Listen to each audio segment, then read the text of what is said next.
Hi, I'm Kristin Omdahl and welcome to my studio. In this video, I'm going to show you some tips and tricks on making a brand new project. This is the Margot crochet cardigan or vest. This is a classic silhouette that is a staple for anyone's wardrobe. Make it short and sweet or longer for a duster length, sleeveless for a vest, or add sleeves of varying lengths. The stitch pattern is simple and makes a gorgeous fabric.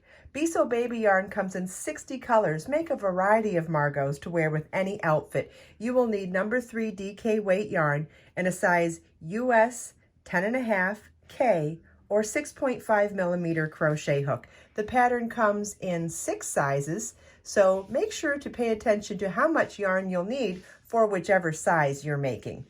Also, the sample is shown in the longer length with side vents and long sleeves.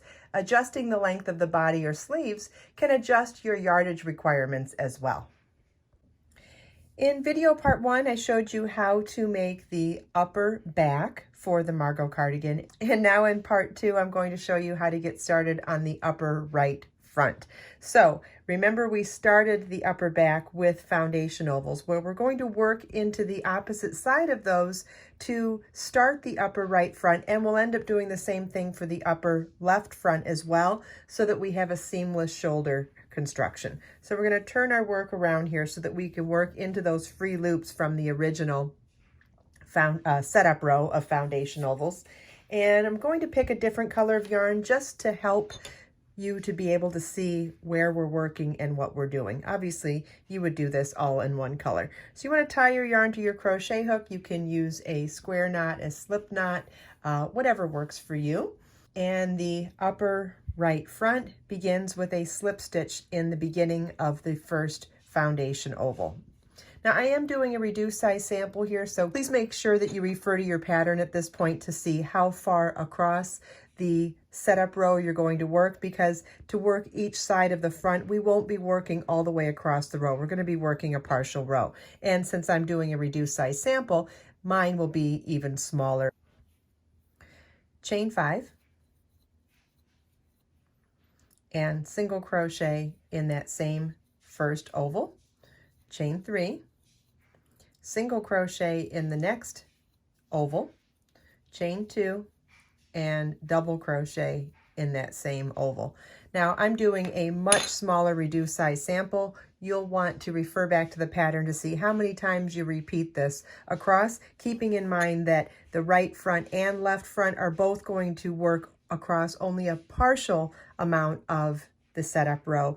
We're going to work increases at the neck edge on each one while maintaining our established pattern.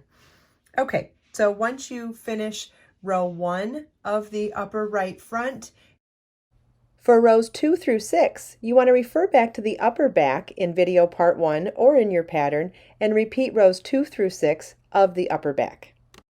Once you do that, I'll show you how we work row 7, which will be our first increase row for our neck edge. This is what your work should look like at the end of row 6 of the upper right front. I wanted to point out one more thing before we start the first increase row, and that is that when you're working on opposite sides of the front, the upper right front and the upper left front, we're working our increases at the neck edge, but because we're working back and forth in rows, that means those increases are worked on different sides of the row. So here it's going to be worked at the end of the row, and on this side, the left side, it's going to be worked at the beginning of the row. And that'll make sense when we get started, but I just wanted to point that out because sometimes patterns will tell you to just reverse shaping from right and left fronts, and instead of doing that, which I feel like is definitely a more advanced move, I am going to show you specifically how to do the increases at the beginning and end of the row, depending on which side of the front you're working. So for row 7, for the right front, we're going to be working those increases for the neck edge at the end of the row. So row 7 starts with a chain 5, which counts as a double crochet chain 2, skip the first double crochet, single crochet in the next double crochet, chain 3, skip 1 double crochet, single crochet in the next double crochet, and you're going to repeat this pattern across the row. Depending on which size you're making, it'll be a different amount of the repeat. And then when you get to the end of the row, it ends with chain 3, single crochet,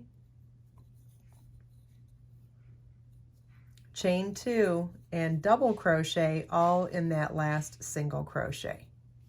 Okay, so that's the extra increase that we're working at the end of row 7 for upper right front. Then row 8 is a repeat of row 4, which is just chain 1, single crochet in the double crochet, and then chain 3, single crochet in each chain 3 space across. On the last repeat, you're going to work your last single crochet into the last chain 2 space. Okay, then row 9 is chain 5, which counts as a double crochet chain 2, single crochet in the first chain 3 space, chain 3, and single crochet in the next chain 3 space. We're going to repeat this all the way across. And then in that last single crochet, we'll work chain 3, single crochet, chain 2, and double crochet. And so we've created another increase at the end of the row. And then row 10 is a repeat of row 2, which is chain 1 and single crochet in the first stitch, 5 double crochets in the next chain 3 space,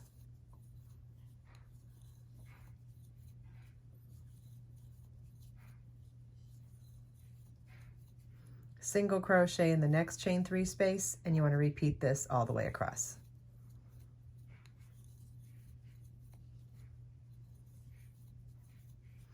On the last repeat, you'll work your last single crochet in a chain 2 space instead of chain 3 space.